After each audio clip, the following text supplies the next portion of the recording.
Hunter Lawrence delivers the ride of his career and gets the championship within 1 point. Ken Roczen avoids the chaos but makes a mistake, and now it all comes down to Salt Lake. Haiden Deegan stamps himself in the record books, beats Jet by 1 win, and his legacy gets a little bit louder. The AMA strikes again, and this time it's on rookie Kayden Minear. But the big story is Salt Lake City, the championship. 1 race, 1 point, 1 450 title. Who's going to win, Hunter or Ken Roczen? All that and much, much more on this episode of Track Talkers.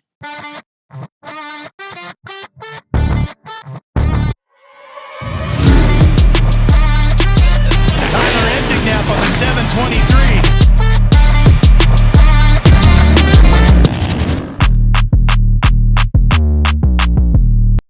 What's up, everybody, and welcome back to this episode of Track Talkers. We're going to be covering everything from Denver Supercross, but as always, in studio, my brother, Tyler Entignab, ex-professional athlete, also known as Uncle Ty. Uncle Ty, say what's up.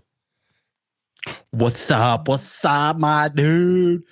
I can't believe we only have 1 round left, bro. I felt like this season has been flying by. That is exactly what I was just talking about with Davin at the airport. It feels like Anaheim one was yesterday. Now we have Salt Lake City, the finale, arguably the best Supercross race in history, right, Uncle Ty? I mean, like, this is arguably the best Supercross season, 450 class season that we've ever seen. I mean, it's comparable to the James Stewart, Ricky Carmichael, Chad Reed championship days, without a doubt, right? I don't know, because, like, it's not, bro, in the Chad Reed, James Stewart days, you knew that who was going to win. I guarantee, like, none of us had we don't this know. coming.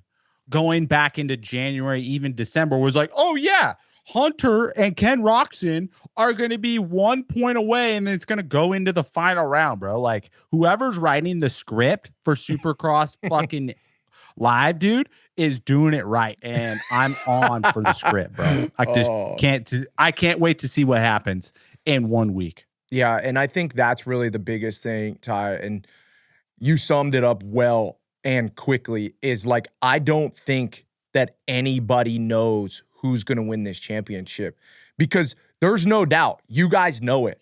I'm a Ken Roczen fan. I'm a Ken Roczen glazer. You tried and true. There's no doubting that. There's no putting that aside. Whatever you want to call it. I have my favorites, but I also have respect for Hunter Lawrence, because I know what all these guys have been through. I know what you have to do to be at this level in this sport. So I have respect for Hunter.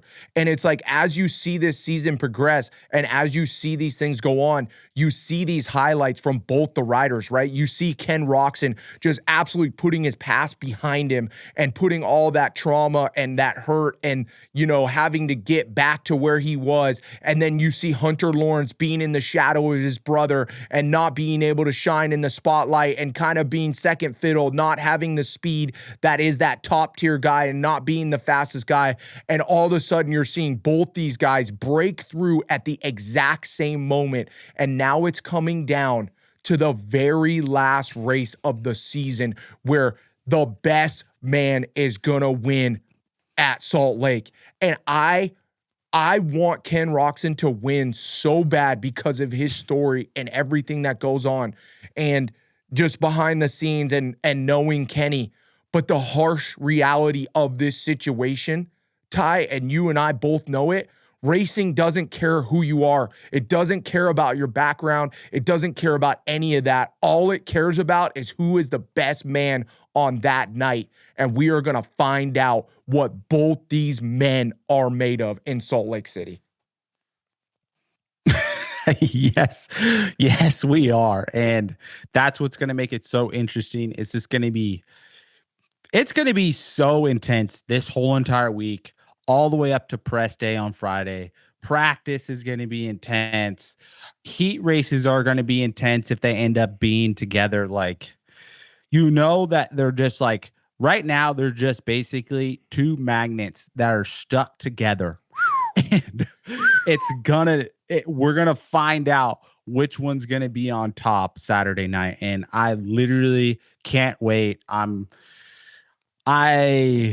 want it to be Saturday already, but we have 7 days until that happens. And I'm really It's actually less than all that. week, bro. It's actually less than 7 days. 6 days. Yeah, but 6 days. So let's go over scenarios as we bring you in to the Twisted Tea debrief. If you haven't, grab an ice cold Twisted Tea at a Chevron, gas station, Quick Trip, racetrack, wherever you go, get it. Twisted Tea, half and half. You guys know what to do. Relax a little bit, drink responsibly, but always remember, keep it twisted. All right, so Ty, my mind is just racing, right, as we're flying home from this race, and I'm thinking about all these scenarios. Now, what I'm wishing for this championship is that Ken Roczen and Hunter Lawrence both get out front in the main event, and we get to see just two men going at it and suffering and finding out who is going to break first. But realistically, we both know that this is more pressure than anybody watching this, us, Uncle Ty, you and I both have ever been under in our entire lives. These guys are going to be under the most amount of pressure. And when that happens, weird stuff tends to happen. So we could realistically be seeing both these guys not get starts and fighting through the pack. And this is just who beats who, right?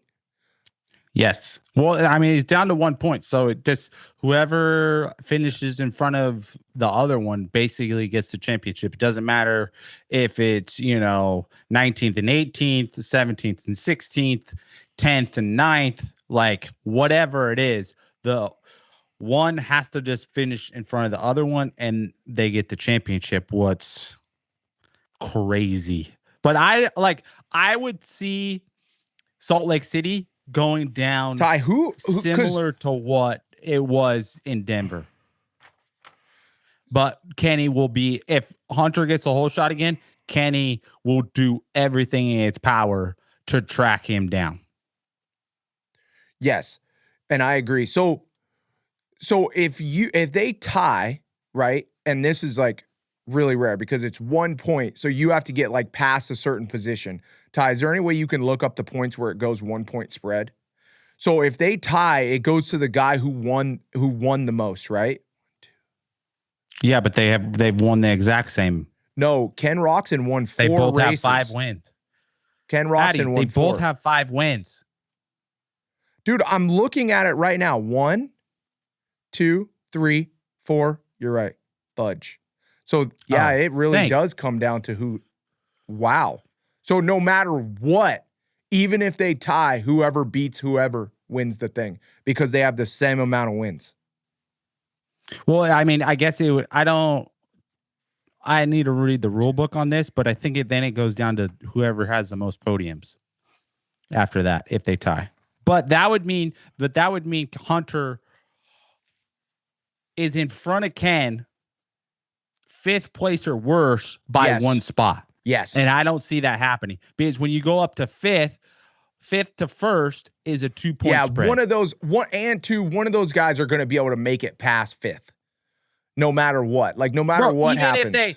Even if they fucking crash on the start, dude, they're going to make it up to 5th. Yeah, minimum. And to see both them crash, that would be just astronomical. That's not going to happen. So somebody's going to make it better, is going to be better than 5th. So this championship is going to be decided by who beats who, which is unfreaking believable, right? So that's exactly what every fan wants to see coming down in the final round of Supercross. Okay, so let's talk about this. Who do you give the advantage to in Salt Lake City right now? Well, I think that's what's so interesting is that I don't think either one of them have advantages. Well, this is what I'm thinking. This last weekend with the both whoops, you would almost give the advantage to Kenny. Yep. But when Kenny got into second, I felt like he laid down a heater probably for like a half a lap. And then you said that he had a huge mistake and his feet came off the pegs. Yep. So then he probably backed it down and said, oh, this is what it's going to be. And I'm just going to. Well, the hard thing is get second tonight and still have the points lead. The hard thing is Hunter, Ken Roczen. He got out front, he put sprint laps down, and he got a big enough gap to where when Ken Roczen got into second, he knew he had to make up a significant amount of time. So it seemed like Ken Roczen was trying to push to make that up. And he knew he had to ride the edge, and he was pushing really hard, and he made that mistake. And then Ken Roczen made a smart veteran decision to back it down and take second and let this thing go to Salt Lake instead of throwing it away. You know what I mean? Looking at the track map right now. Yep. I would give the advantage to Kenny. And why is that? What's your prediction? Because it looks tight and very just turn after turn and very tight. There's one long rhythm section, one long whoop section in a sand corner, but basically other than that, it's just going to be turns. Yeah. Is where you're going to make up the speed. I mean, they're both really good at turns. This is my thing right now. This is the advantage and disadvantage. Well, no shit, bro. They're fucking battling for the Monster Energy Supercross Championship. Yeah, they're going to be pretty good at turns. Yeah. Okay. But I would say one over the other. I think Kenny has more corner speed than Hunter. Yes. Now. Most of the time. Now, the bottom line, the problem that I'm thinking about is that on a dry track like this, Hunter Lawrence has just straight up been faster in the main event. Now, Ken Roczen did have a faster lap time this weekend than Hunter Lawrence. So, you know, Kenny can put it together, but it seems like Hunter Lawrence elevated himself in that main event and they got the setting right to make it happen, which he said he was fiddling around and he went back to the setting that he had. But those guys were up in Lakewood, Colorado, testing just for starts for that weekend, which that is going to roll over to Salt Lake City because Salt Lake City is only 1,000 feet less than Colorado. Colorado was like 5,280, and I think Salt Lake City is 4,200. Is like 42. Yeah, 4,200 is where the track's at. Is where the track's at. So elevation going to be very similar, and that whole shot setting, that ECU setting that those guys are running, that Honda's running, is going to translate very well or very close to that Salt Lake City setting. But, you know, you think about the advantages and disadvantages, and this comes down to the mentality of what's going on, dude. Ken Roczen has been through the shit.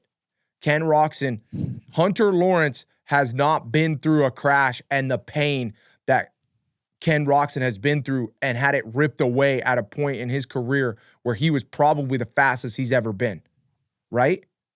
So that is something that Ken Roczen's going to have in his back pocket of the pain and suffering that he's going to be able to lean on to pull this championship off when it's mano-a-mano. Now, the thing that Hunter has to lean on mentally is that his brother is practicing with him week in and week out, and his brother's done it before. And that's something to lean on as well. Yes or no?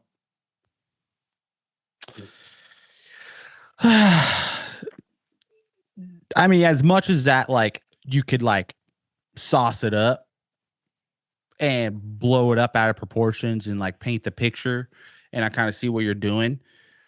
Dude, what it comes down to, because you said it at the beginning of the show, is that racing, it doesn't matter at that point. Like, the work's already done. Yeah. Like, the work and the pain has already been suffered. It's already been done. When you're on the line for that main event, and we're talking about the main event, you know, last race of the night, it comes down to you and Hunter. It's Kenny and Hunter. Yeah. And the point of where before that 30-second board goes sideways It depends on who's going to be in the right headspace to get that start and get it done from the rip. Because you can either make your night very hard or you can make it very easy within that, 0 to 5 seconds right there before that gate drops. Yeah. And that's what's going to be so gnarly and so important, because we know the track in Salt Lake, it's shitty. It's going to be hard pack. It's going to be dusty. It's going to be finesse riding. It's not going to be tacky. It's not going to be ruddy.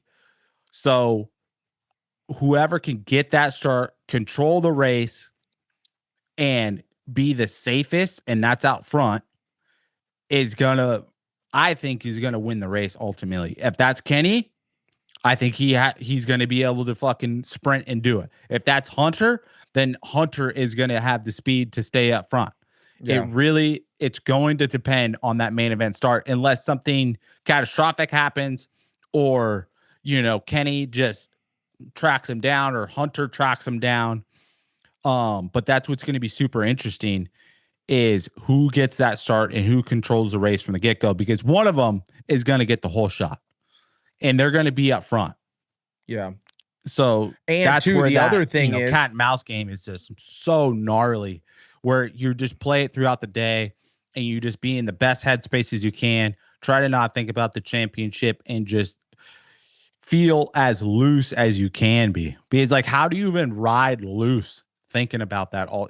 You can't think about that all day if you want to be the best self, be your best self.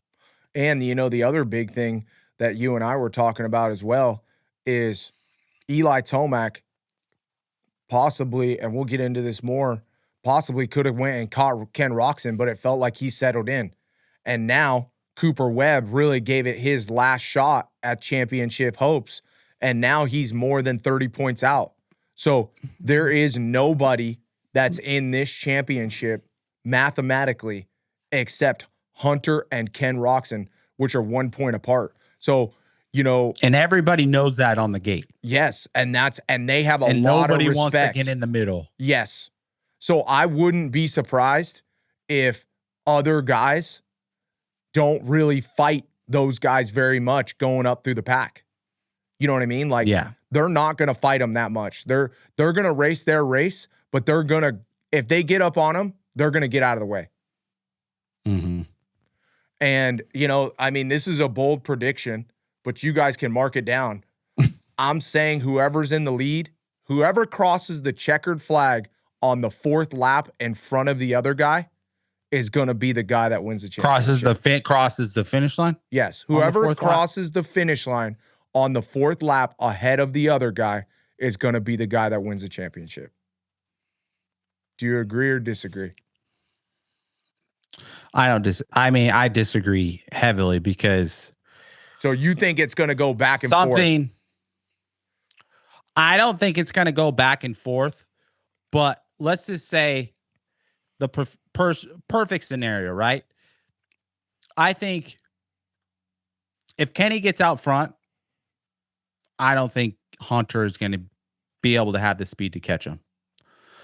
If Hunter gets out front, and Kenny has the speed to track him down and get all over him, I think Hunter makes a mistake as far as washing the front end out, or misses a rhythm section, and then Kenny gets by. But that's, to get into that situation, racing Supercross, where you're on that guy's back wheel and no other variables come into play, that's the tough part. Yes, but that is the tough part. This is where I disagree with you a little bit. I think that you are even more right at the beginning of the show, saying nobody has the advantage. It feels like, to me, watching these guys week in and week out, that either one has the ability to elevate themselves to a level to catch the other guy that's out front that doesn't want to lose. You know what I mean? If they feel good. Yes, if they feel good, which they're going to feel good because they're going to be willing to do whatever it takes. I think you nailed it on the head. I think the guy that doesn't make the mistake is going to be the guy that wins. Because I think they're going to push each other. If they get out front, they're going to push each other far enough to where one guy something's gonna happen to him. Somebody's gonna some washout. It might not be a big crash, but the rear end's gonna break loose and they're gonna make a mistake. The front end's gonna tuck. They're gonna swap out in the whoop. Those mistakes on that Salt Lake City dirt is so easy. Yes, like so easy. You are riding. That's why it's going to happen. Somebody, especially if someone's riding under pressure. Yes, somebody is gonna push somebody past their limit, and whatever it is, they're gonna find their limit this weekend, right? Yeah. Do we need to talk about this anymore? No, we need to talk about the 250s. All right, let's talk about that. Before we get into let's just get right into the 250s because we got a couple subjects that we need to cover in the 250 class. All right, 250 heat race number 1. Our boy Max Anstey takes the dub. Man, Hunter Yoder, though, with the whole shot, dude, he has been riding really good. And something that was cool to see, like, obviously we love Max Vohland. No shade on Max Vohland at all. But it was cool to see Hunter Yoder, get out front, get past, make a pass back, and put it down. That was cool, dude. Hunter Yoder is improving, and he's getting better, and the kid is fast. Mm-hmm. He's getting fast, kind of tough, though? You know what's tough? And it's Club MX is such a good program, and I don't know why I still do this. It's like I always think and be like, damn, Hunter's riding so good. Like, I wonder what you would do on the Star bike. Yeah. Yeah. In that Star program. And Club MX has making huge strides in the right direction and getting better and better every year. But it's just like Club MX needs to get riders that win. Yep. Dude, just you so it literally the image took the of words program out of my mind. That's all they're missing. That's all they're missing because they're getting all their base results and stuff really good. And they're making, I don't want to say they're making kids better. Yes. Whatever level they're at, they're getting better with the Club MX program. And that's all you can ask from a program or a race team like that. But they do need to this next year or even outdoor season, they need to start clicking off wins. And I guarantee you they're thinking the same thing. Yeah, but dude, they don't have somebody that can win right now. They need to go get somebody then. Yes. And that is that's no disrespect to those guys at all whatsoever because every single guy on Club MX is so fast. But when you have Haiden Deegan, Cole Davies, Max Anstey, and all these kids coming up, dude, it's hard because it's like, okay, well, one crashed. Well, then what did Weege say on the show? They had 9 riders competing in the 250 class, and they had a stat that Star Racing has won every single main event this season except one in the 250s.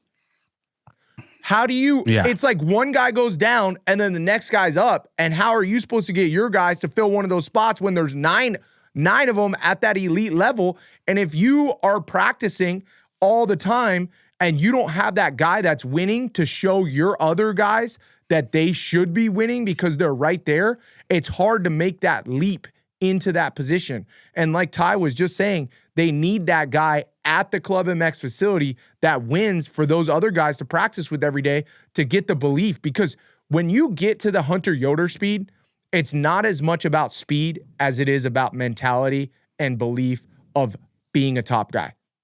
You have to have that extra confidence to get to the next winning level. And the way to get that confidence is being able to see it. If you can't see it and you can't feel it, you ain't going to do it. Or that's not true. You're not going to not do it, but it's going to be a harder road than it would be if you were at the Star Racing facility, knowing that you're going lap for lap with the guy who just won the race last weekend. and you're on the same equipment, same track, same training program, all that. I mean, the recipe's there, right? Yeah. All right. I mean, yes, definitely a lot easier. Shout out, Revin Gordon. Shout out Crockett Myers, dude, making the main. He got that little Yamaha deal. You know, he still drove his bike and everything to the races, which was really cool.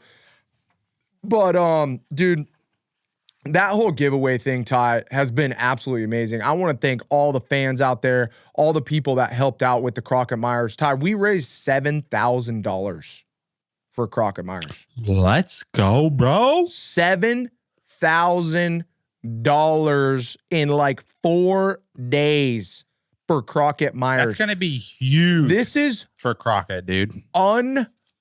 Unbelievable. We want to give a shout out to all the people that helped out.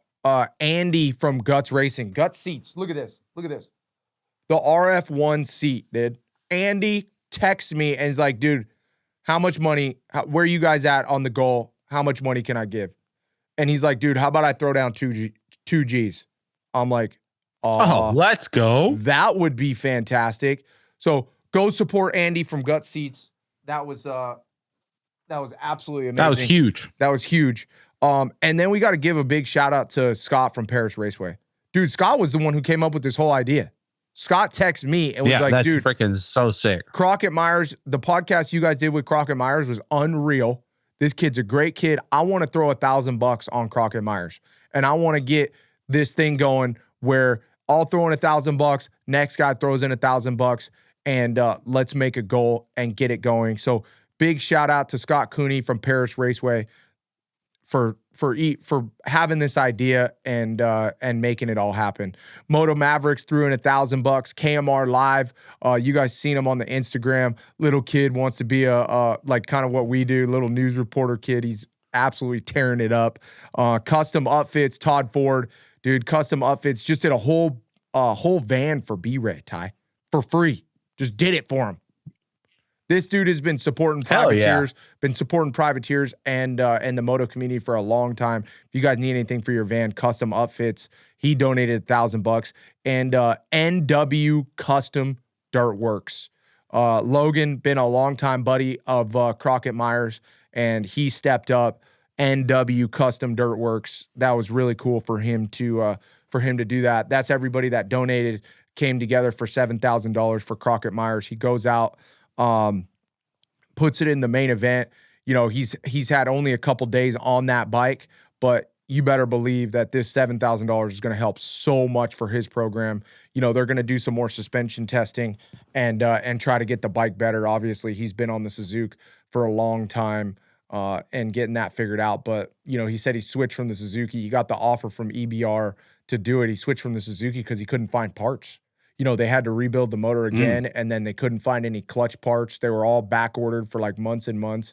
He didn't know if they were going to get them, if they were even going to have them made for the RMZ 250. So he got a call from the EBR, and they helped him out with a bike and some other stuff.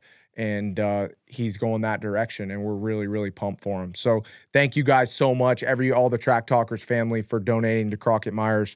$7,000 is unbelievable for that amount of time. Hit me. Bro, I just remembered when I was seeing Levi Kitchen come through the pack on the heat race. Yeah. And was like right behind Crockett Myers. And then fucking Lee Diffie, Ricky Carmichael, or Jason Thomas didn't say they were training partners or training at the facility. I was like, dude, what are we doing? Yeah. I mean, come on, guys. Like, that's like basic information. Like, yes. That was like a tee up. It really was. And I was dude, and I forgot to mention Levi Kitchen. He donated a jersey for the first person who donated $1,000. So KMR Live is going to get a Levi Kitchen jersey. He gave it to me this weekend. Amazing. Hell yeah. Dude. Was Levi stoked that you help him out? Oh, dude, he was so stoked. He was super stoked. He couldn't believe it. He was like on track. He's like, I can't believe you guys raised 7 Gs. I was like, oh, damn, you're following it. Let's go. Let's go, Levi. Pretty awesome. Yeah. Yeah. What wasn't pretty awesome was Levi Kitchen's start and one of the biggest news is one of the biggest things of the nights. One of the biggest thing of the night. Biggest things of the night. Oh man, I'm losing it. Was Levi putting Kayden Minear past the finish line? We're gonna get into that ordeal in just a little bit. I'm thinking Moto Court for that, right, Ty? Well, that was this heat race, bro. Yes. I'm thinking we got to save that for Moto Court, though, right? I mean, that's a big deal. Yes, we're saving that.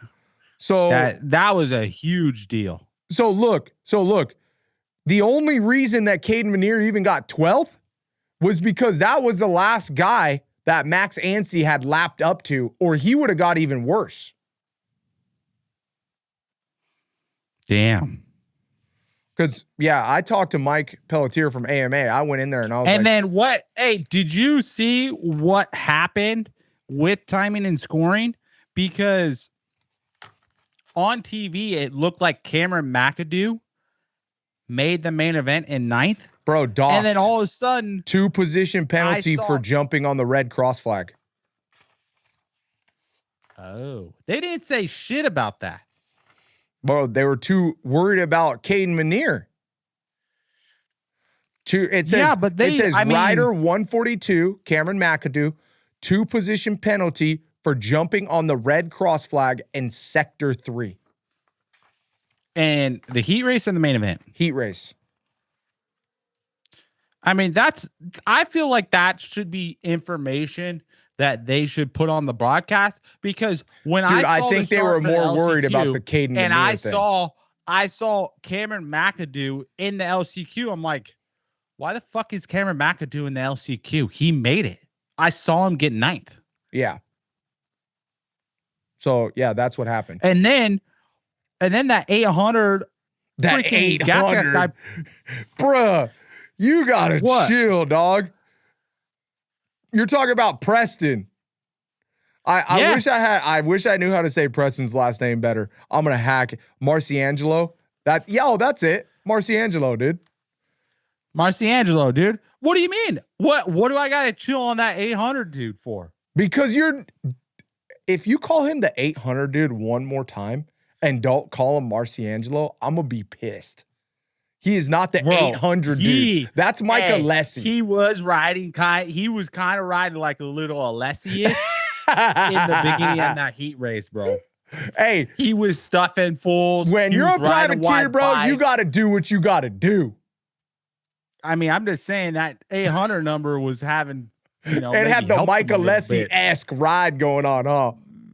Yeah, and then he had a major mistake on the last lap, and then he still made the main like that.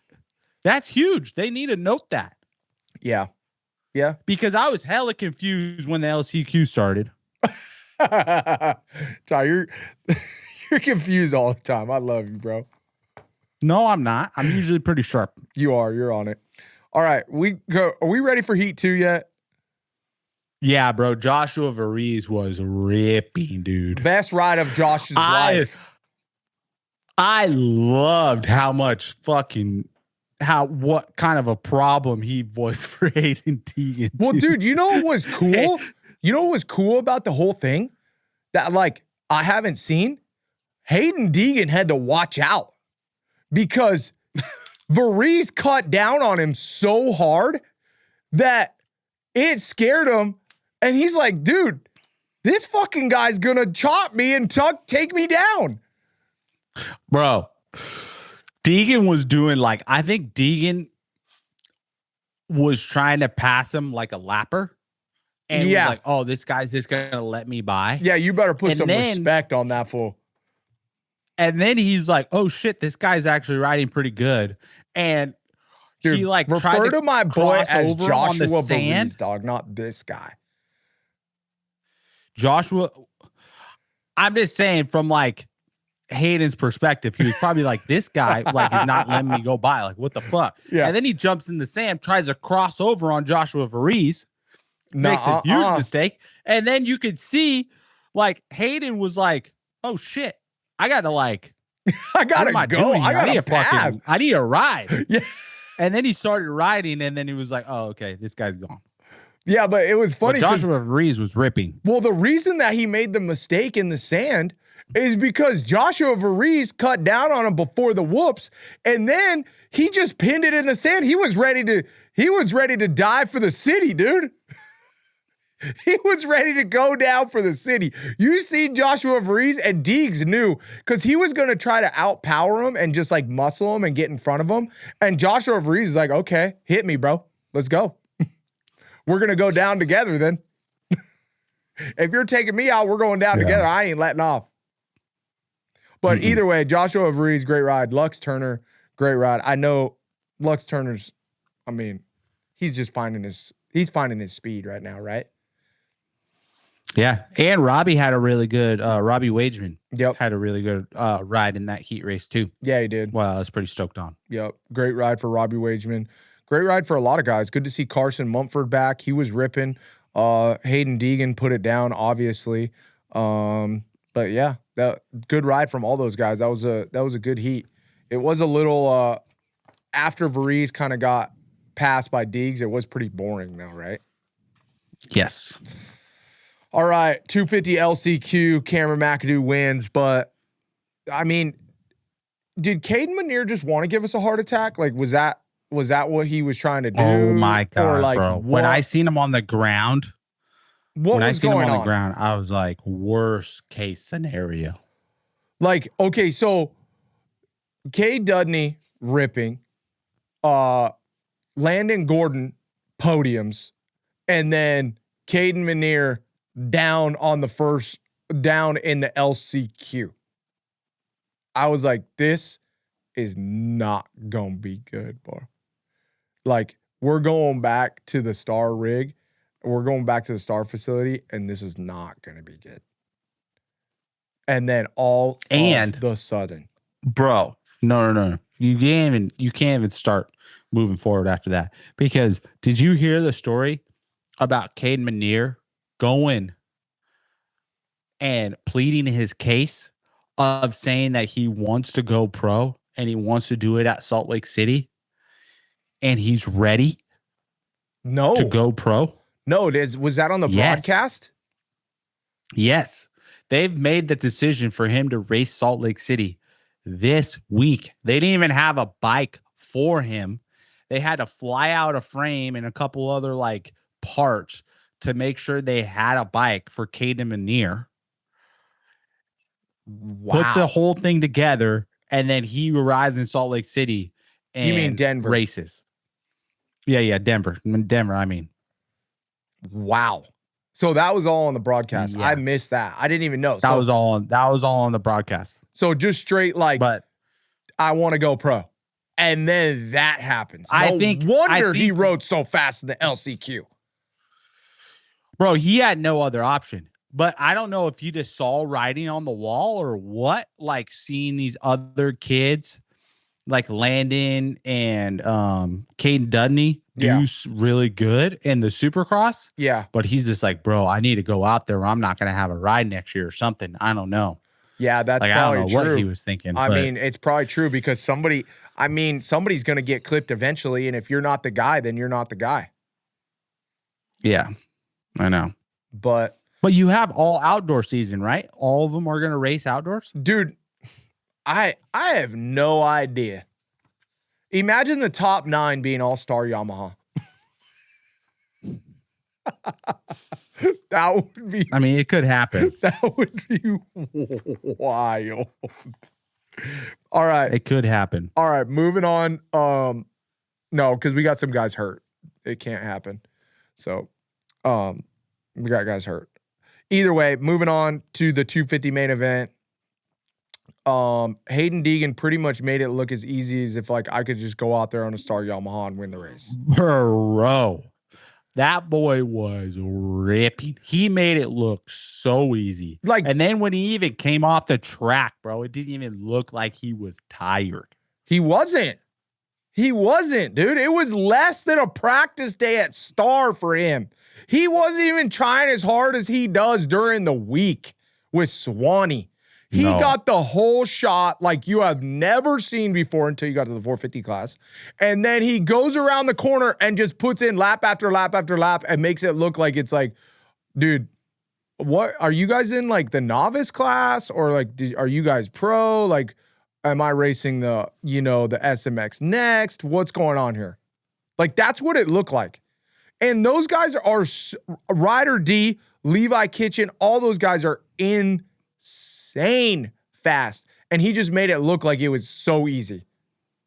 I know. All that says to me, which we already know, is that he's ready for the 450. He's ready to be the 450 guy. Right? Now, let's talk about this. Okay. Haiden Deegan now has beaten Jet in wins and has more podiums than James Stewart and Jet Lawrence, which I'm pretty sure is the most amount of podiums of a 250 rider that you can have, and now has passed Jet with the amount of overall wins in a 250 class. You're not going to beat James Stewart. James Stewart's number is absolutely astronomical. But then proceeds to mention on the podium that he beat Jet and has that in the history books, and says he's got the 8-win streak. I mean, this kid is diabolical with the mental head games, right? I mean, if you want to try to piss your competition off, this is 101. Is it not? Is it not? He knows exactly what he's doing, and he is doing this 100% on purpose. Because you know what that says? You know what that says, whether Jet likes it or not?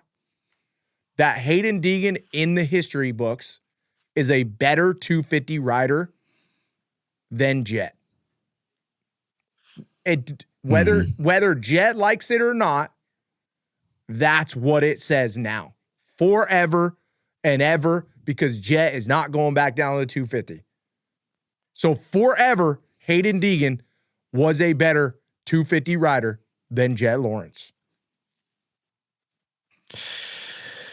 Yeah, Thoughts? and we still have one more round to go. Hey, thoughts, Uncle Ty? I mean, bro, Deegan's 101, dude. I mean, he really is. Yeah, no, he's 101. That's because for sure. he's done this. He's done. This is his third year. You know, so it's crazy. But Jet was also not. I don't think he was not. I mean, obviously, he was not as dominant as Deegan because Deegan has been more dominant. But it really it's within depends one if win. Deegan can get into the next level, like Jet on the 450. I mean, yes. The one thing that Jet's always going to have, right, that Deegan's just not going to get is just period. He's not going to get it. There's just, I mean, if he gets this, you just hang up the boots. Is a 450, What? 450 22-0 outdoor championship. On his rookie season? Yeah, on his rookie season. Jet's going to forever have that. I mean, you're not, that's, I know. Deegan's not going to do that because you got Chase, you got Eli, you got Jet, you got Hunter.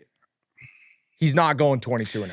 The way that Deegan is going, bro, what? I can see him do it next year. No way. Oh, you're saying next year? If Jet is hurt, I could see him doing it. If Jet is hurt, dude. If Jet is hurt, even with Chase though.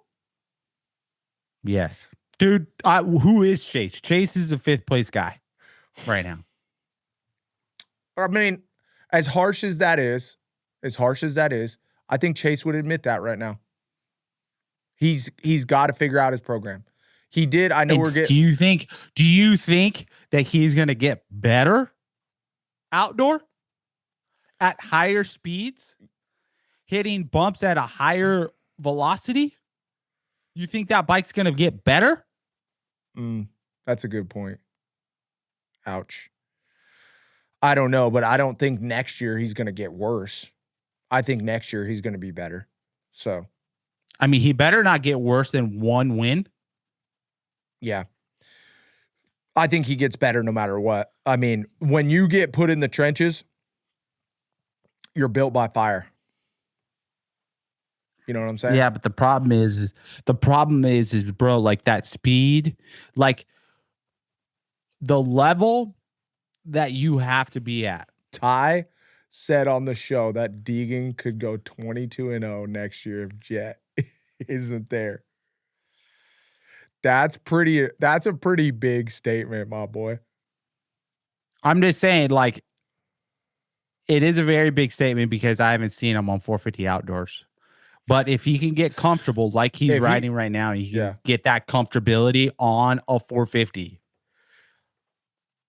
It looks doable. Dude, if he's anything like he is in the videos he's been posting, he's gonna bro. I love the video. Fast. I love the videos because, bro, like those tracks are so fucking smooth and it's just like scrubbing. Like I haven't seen him on a rough track. I haven't seen the bike hop nothing. And he's just like, oh, dude, Deegan's looking so good. And every video I've seen is a fucking flat perfect ass track in Florida that he just scrubs over. And it's like, bro, if he doesn't look good right there, like, what are we doing in this day and age in social media, bro? He better look like God right there, dude. Great job, Ty. That's what we're here for, dog, is that kind of analysis because it's 100% true. I don't know if I seen a bump. I didn't even see the bike have any rebound. Hey, I didn't see a bump like we're going to see at Paula. Those bumps are going to be big, dog. I want to see the video of him at 6 o'clock at Glen Helen and that fucking thing's all chattery. And I want to see him hammer down through that thing and that bike still goes straight. That's the video I want to see. I don't want to see the fucking track where he's putting down a 45-minute moto. Dude. That's the video we want to see, Deeks. We want to see the end of the day, Glen Helen just where the whole track's a mini whoop section. And you just absolutely obliterating. Because I believe in my boy. I think he's still do the same thing. But we haven't seen it yet, and we know the bike ain't going to work until we see that video. Yes. And that's the biggest difference on the 450 is the 450 going through chatter bumps and going through kickers and being able to handle the weight and the power through that. It's a more of a finesse game on the 450 than it is on the 250. The 250, you're just worried about going as fast as the bike can go. Yep. The 450 can go faster than you can handle. Yeah. Levi Kitchen, cable clutch, gets a good start. Second place in the main event, rides solid all the way through. Love to see it. Back's looking good. We could have an outdoor championship contender here, my boy. Right? Yes, very well. Very well could be. Rider D Francisco, solid ride. Little bit bummed. Was hoping to see more, but that's one thing that we just need to see from Rider D Francisco is the translation from those practice times to that main event race time. It just feels like he doesn't have that blistering sprint in the main. It's more of a fast pacing himself. It is a fast. Go ahead. It is a very, very fast pace that he has, but it's not the same pace that he's putting down in, qualifying, where Deegan still feels like, we're comparing him to the best, possibly the best in the world right now, but he doesn't have that sprint like Deegan has during that main event. And I think that's the only thing he's missing, and he'll be there. I think also I'm really excited for Rider D to get through this outdoor season healthy, to gain more confidence in the class. But I think when that kid gets some confidence and gets a win, we're going to see those dominant starts and hole shots like we did back in the amateur days that we've seen from him. Mm-hmm. And I know that's in him. So as soon as this kid gets some confidence and gets some wins underneath his belt, I'm excited for that Rider D. And I could see that happening next year if he stays healthy. Yes, which is that's the hardest part, right? Is confidence Real confidence is earned slowly, and Ty nailed it on the head. You just got to be healthy, and you got to go to all these outdoors and these SMXs, and you just got to keep clicking off little tiny wins. And when you do click off those little tiny wins, it feels like this is the way I like to explain it with those little wins. You're only getting this much height out of it, but the base of that height, that brick that you're laying, is super wide. So when you get that confidence over a long period of time and you get that, those little wins week in and week out, it's like these big base layered blocks, but they're only a little bit of height, but they're big wide blocks that are going to stick with you. So if he can do that and stay healthy throughout that year and build those big wide blocks, he's going to be a championship contender next year, I think. Yeah. Like Cool. I said. Cool. Max Anstey gets 4th place. He gets the whole shot. Hey, Ty. Ty, what did he get? 4th? No, the whole shot? What? Freaking Ty, dude. He got the whole shot, bro. Max can start. I know you're a hater at the beginning of the season, but Max can start. I mean, we all know who got the whole shot, but yeah, the paper says Max Anstey. I mean, you got to get to the line. Bro, Deegan's bike was a whole bike length and a half in front of everybody, and he blew the corner because he had such a big lead going in the first corner, dude. Did Haiden Deegan have to pass Max Anstey? Not really, because it was side by side going in that rhythm section. Yes or no? No. Okay, moving on. After all the shit, Kayden Minear still comes out top 5. That's a solid ride. Right? That's a confidence builder. Solid ride for the rookie. Yes. And Lux Turner, really, really good ride. Fantastic. Right? Mm-hmm. Awesome. And our boy Robbie Wageman in the 8th. There you go. Is there anything else? Shout out Crocker Myers, local boy Revin Gordon, too, getting in the main event out of the heat race. That was awesome. Anything else? Anything else for the 250 main event? No, I'm actually really excited that this next weekend's a showdown. Shootout, though. Mm-hmm. It's a showdown. We don't say shootout anymore. Oh my God, it's such a trigger word, huh? Well, I'm just trying to go with the SMX verbiage, bro. It's a showdown, dude. Okay? We're not shooting anything out. Okay? It's a showdown. People are showing up, and it's a showdown. All right? All right, cool. Yes. Let's move on to the 450 class. Track Talkers is brought to you by Twisted Tea Dirt Trick Sprockets. Go to dirttricks.com right now and use our code TrackTalkers26. Get hooked up with a little discount. Stan Benson Racing, all your favorite parts and accessories. Go to stanbensonracing.com and get hooked up. Guts Racing, the new RF1 seat. Go check it out. In between a gripper seat and a rib seat, and it doesn't have any seams. So when you wash your bike, it's not going to get all soggy in the foam, and you're going to save your foam for a longer period of time. It's going to be stiffer and feel more solid on the bike. Dylan Young Enterprises. If you need anything in the Paso Robles area, you need a house built, you need a project managed, you know who you call, Ty? Dylan Young Enterprises. Dylan Young Enterprises. Yes, Dylan Young Enterprises. And also SKDA Graphics, best graphics in the pits on Ken Roczen's bike. Speaking of Ken Roczen's bike, okay, we went on RDL. Your boy did. We made the Vibe Captain. The Vibe Captain. We made it happen. But we have one last day for the Ken Roczen bike giveaway. If you want to win the bike that Ken Roczen is actually on, Uncle Ty, you could win the championship bike, okay? All you have to do is text Suzuki to 99126. Text Suzuki to 99126. Donate to the kids, bro. Donate to the kids. $10 gets you 100 entry fees. $50 gets you 500 entry fees. Go donate now. Donate to the kids. All the proceeds go there. It's a great charity, dude. St. Jude. I've been to the hospital before.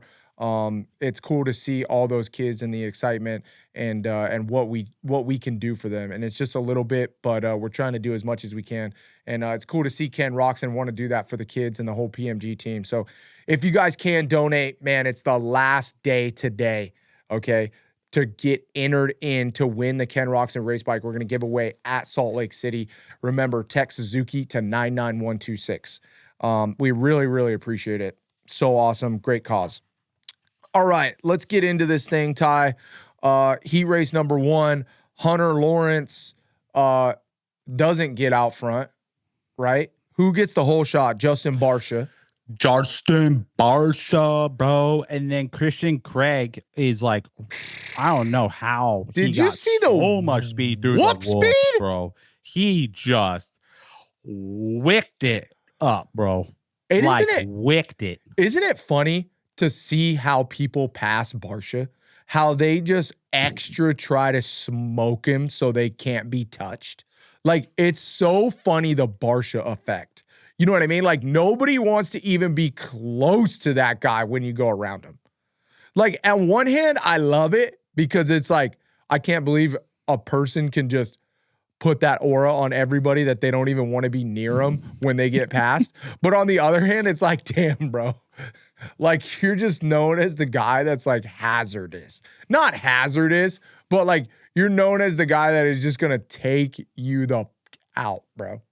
Yeah, if you leave him an inch, he's going to take a mile. Yeah, and I talked to Justin Cooper after the race because I wanted to talk about the Barcia crash the week before. And he's like, yeah, I was on the outside and, you know, it was off the first lap and I was just riding the berm high because somebody had pushed me up and Barcia just came beaming on the inside, literally at like a T angle and just teed me up and blew me over the berm. First lap. First race Deegan, back. I mean, did Barcia get like No. championship points? No. Nothing? Nothing. I love AMA, dude. Nothing, dude. I wasn't You get on a camera. first race Didn't back. happen, dude. You get a first race back. You get a first race back like Mulligan. You know what I mean? All right, back to this. Barcia gets the whole shot. Christian Craig does some awesome work and just absolutely has the speed. But somehow Barcia still stays out front, right? Yes. And then Because Barcia was in second, and then he passes on the third lap, and then stays out front. yes, all the yes, way now I until remember. 2 laps to go. Yep. And then we get a red flag. We want to big shout out to Lane Shaw. Hope you're okay, bro. That was a gnarly get off right at the end of the whoops. A lot of guys going down. That wasn't the race, but yeah, Lane Shaw goes down after the whoops. They red flag it, and good job on AMA and all those guys. You got to give the credit where the credit's due. They red flagged that thing really, really quickly, which was cool to see. You know, cool to see the communication between those guys and making sure the riders are safe. And then we go back out after, you know, Hunter Lawrence just kind of looks like a little bleh, and Hunter Lawrence got warmed up and then gets the job done, right? Do you think he did a little suspension change? He might have, but he said in the press conference that he was fiddling with it all day and for the main event went back to his original setting. So that was his words, not mine. Yeah, because but he didn't go back to his original. I mean, he might have gone back to his original setting after the red flag, because after the red flag, he was juiced, bro. Dude, Juiced. finally looked like he had some pep in his step. Before the red flag, it just looked like he was kind of like do-do-do, do-do-do-do-do, do-do-do-do-do. And then He had after the red Justin flag, Barcia effect too. yes. I mean, that could have been it too, honestly. He just knows that Justin Barcia's, you know, willing to take him out. So he's like, I got it. I'll take a second, you know? But it seemed like after that red flag, his mind changed a little. All right, on to 450 heat number 2. Jorge Prado with the whole shot, goes out, puts it down. Ken Roczen, you know, rides a solid race, ends up third. Chase Sexton, good race, but everybody kind of just stayed the same. It was obviously there's a lot of memes going on. Supercross Voices put one up that was funny, but you know, it's weird. It was weird to see that the two guys that swap bikes were like battling. And then Chase did try to make a move, but he was just like a little too far behind. And then after that, it was kind of just like they wrote it in, right? Mm-hmm. I'm amazed of like how good Jorge looks when he's on, but then when he's like a click off, bro. Yeah, it's not even the same guy. It's not even the same guy. Yeah, but that's the thing, though. To me, that's the thing, though, is like you have to admit, Ty, that when you're in those first few years of Supercross, it really is hard to have that week in and week out speed consistency across the board. You know, that is something that is built with time. I think, you know, you see that a lot with the 250 guys, where one week they'll be really fast and then the next week they're not as fast for whatever weird reason. You know, Ken Roczen and those top guys, that's what they have earned their entire career, is being able to show up on a bad day or a bad moto and still deliver that same speed. I don't know, dude. He looks like he gets tired in the main event. Okay, well then there you go. Maybe that's it. Maybe he just needs more fitness. I mean, he's never raced Supercross. Your heart rate is so much different. It's so much more of a This is his sprint. third year racing Supercross. Dude, how many years have all those guys that are winning championships raced Supercross compared to him? I'm just saying he rides Supercross very well. Okay. And he has speed. Okay. But he's not lasting through the main events. Okay, cool. Let's say this. Put Jorge Prado on a 250. Do you think he's a title contender? No. Oh my gosh. Are you kidding me? Not even a shot, dude. Not even a shot. Yeah, right. Yeah, Against right. who? Cole Against Davies? Deegan? Cole Davies? Against Cole Davies? Not a shot. Dude, right now, if you put Seth Hammaker and Jorge Prado on two factory 250s, who's winning a championship? Seth Hammaker is going to beat him. Jorge Prado relies on the power so much, it's insane. Do you see how slow Ty, his beginning of his entry of the corner is? You're a Jorge Prado hater. I'm not a Jorge Prado hater. I just know how he rides, and he relies on the power a lot. That's why he's so hard to pass. People catch up to him, and then he's so hard to pass because he goes around the corner like mediocre and then just hammers the throttle and gets really fast to point A to point B. Yes, obviously he has corner speed because he's literally leading the heat race and won a heat race and was in, top 3 forever. So it's like, yeah, he has some corner speed. He's not just creeping around the corner, but multiple. I don't think he has the overall corner speed that I would like to see. Okay, well, that he would need to perform on a 250. Okay, well, he's getting better. So he's definitely getting better. And this is his first definitely year. Been impressive this year. But dude, this is his second fitness. Year in Supercross, right? Bro, no, you're tripping, dude. Oh, no, he only did like a stint on the gas. Yes. It wasn't a full year. He got the factory Kawasaki ride. It wasn't a full year, though. He didn't race a full year on the Kawasaki either. So, and then he's not even on his full third year or even second year. Oh my God, dude. This is his third season racing. Ty, you got to chill. You got to chill. In that heat race number 2. You got to chill, bro. You're getting all technical with me, dude. In that heat race, right? It was heat race number 2. That Malcolm went down. Wasn't it heat race 2? Yes. Yeah. Malcolm slides out in the corner right past the mechanics area. Didn't look like too harsh of a crash where it was like he was badly hurt or anything, but it definitely looked like it hurt a little bit. Gets back, gets in the LCQ, wins the LCQ. Great job. Kevin Moranz makes it. Grant Harlan, Tristan Lane. gets the whole shot. Anything else about the LCQ, Ty? What happened to Chiz, dude? Oh my gosh. Yeah, we didn't even cover that. You guys didn't see it, huh? No. Because in the heat That's race, why I'm asking. In the heat race, Cade Clayson made the sickest passes I've ever seen on Vince Freeze, ever. Like, gave Vince Freeze the Vince Freeze treatment. Straight put him over the berm, hit him super hard. Then Vince tries to come back 2 feet off the pegs, absolutely sending it, and then crashes before the whoops. Then Vince Freeze has to go to the LCQ. Then him and Chiz are going through the whoop section. Chiz clearly has the pass made, and it reminded me of the Christian Craig Vince Freeze crash in Phoenix in Glendale. Dude, Vince just didn't let off. And Chiz had the pass made on the inside, and Vince just didn't let off. And they just completely came together and weeded up. And Chiz is just like, dude, what the absolute are you doing, dude?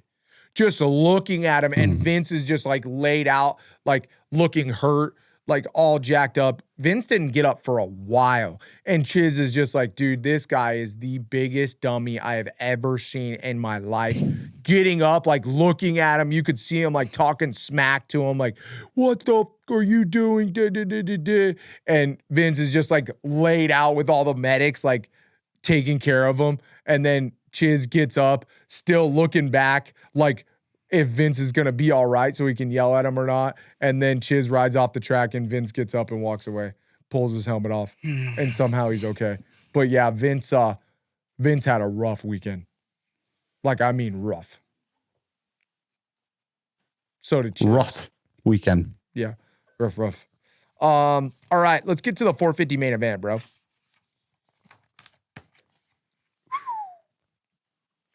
Man, we kind of already covered Hunter Lawrence and Ken Roczen. We already know the title bout is going down in Salt Lake City. Eli Tomac. Dude, I asked Eli Tomac in the press conference, you know, obviously there's a lot of pressure going on this season. You have a new manufacturer. You had the pressure of the championship. You had that big crash. And it just seemed like things were kind of going relatively the same in Denver until the moment where he stalls it, and it felt like all of a sudden it like snapped him out of his head, and he just went. He just rode his damn dirt bike. Right? Didn't it seem like that? Yeah. I mean, if you ask the question, what did he say? He just said, well, he didn't want to really answer it, but he did admit when he stalled it, he was super, super frustrated. You know what I mean? He was just like, are you kidding me? I love how you teed it up like we were going to get this fucking crazy answer from Eli Tomac. Well, I mean, we did kind of get a crazy answer. He didn't really want to answer. Well, he doesn't answer anybody's questions. Like, he never wants to answer the questions black or white, which I get. Eli Tomac's that guy. That's why we love him. He's an American hero. You know, we all love Eli Tomac. But he just said, he's like, yeah, you know, I was frustrated in that moment. I stalled the bike. Then, I don't know if you guys seen it, I stalled it again, and I was pissed. I was really frustrated. And I got back on the bike and did my thing.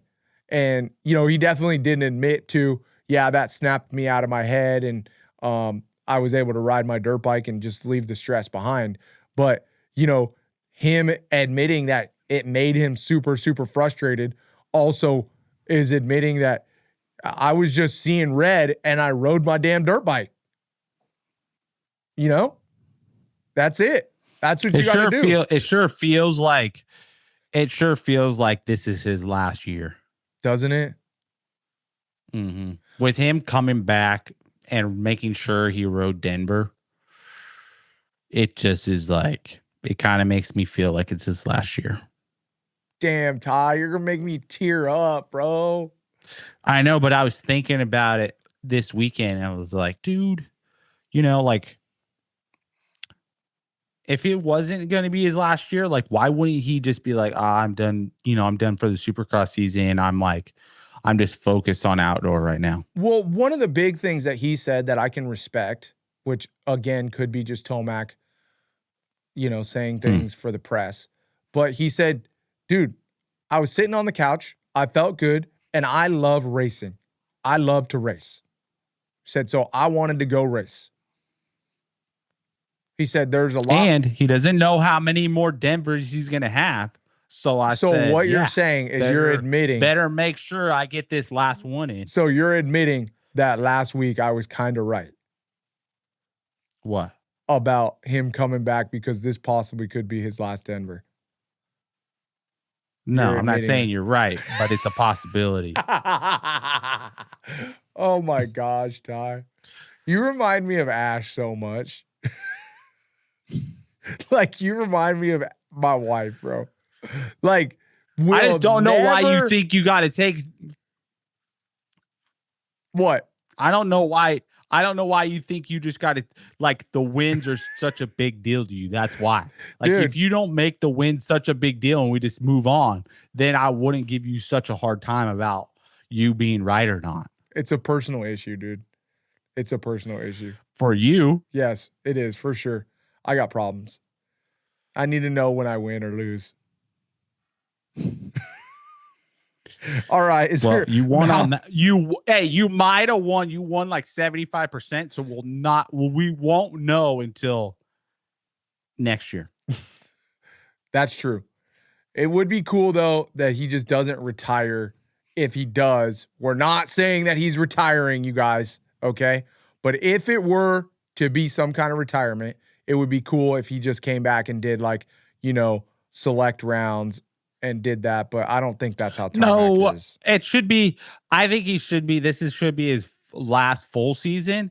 And then he should have 2 more years of Supercross only.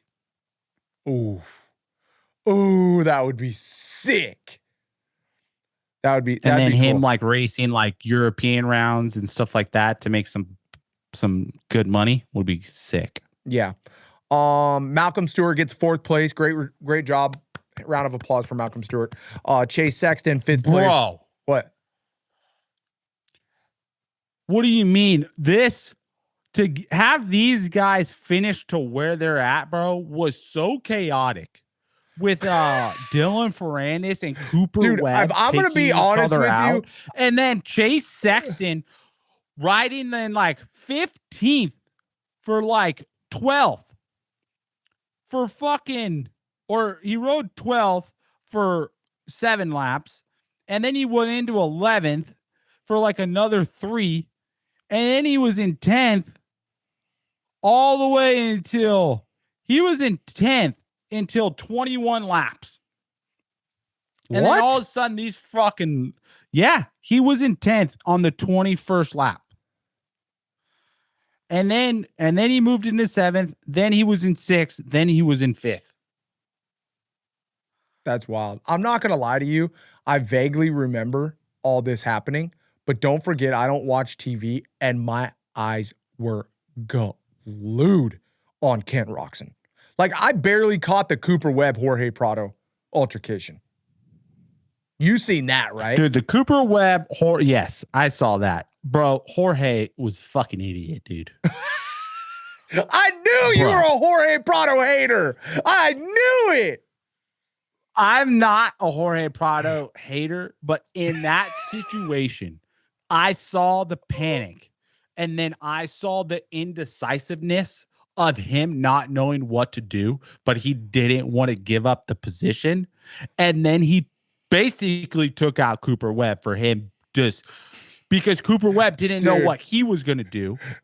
Cooper Webb, dude, he needs to go. My boy Coop has got to go to a takeout.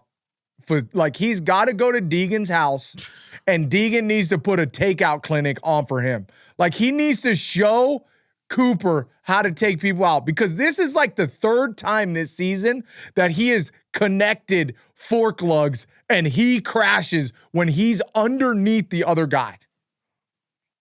Adam, you want me to tell you what the problem is? Tell me, please. I don't mean no disrespect, and this Jorge is all. Prado hater. This is joking, but my dude Cooper Webb is like 4'9", dude. Dude, so is Deegs though. Deegs is like he is like literally.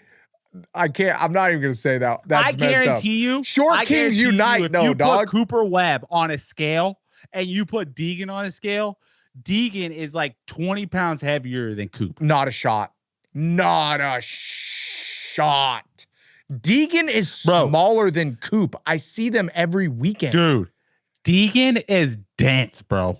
I get that, bro, but he is smaller than Coop. I'll bet you Deegan weighs less than Cooper Webb.